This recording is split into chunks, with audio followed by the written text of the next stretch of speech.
मला लढण्यासाठी जागा नसल्यानं विधान परिषदेवर आले, असं मोठं विधान जे आहे ते पंकजा मुंडेंनी केलंय। तसंच प्रीतम मुंडेंबाबतचा निर्णय पक्ष घेईल असंही त्या म्हणाल्यात। त्यामुळे आगामी विधानसभा निवडणुकीत प्रीतम मुंडे उतरणार की नाही याकडे सर्वांचंच लक्ष लागलंय।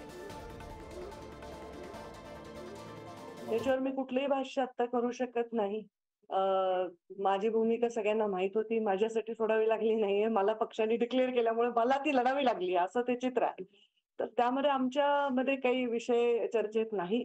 पक्ष जो निर्णय घेईल, आता युतीमध्ये मलाच जागा नाही कुठली लढण्यासाठी, त्यामुळे मी विधान परिषदेवर आहे।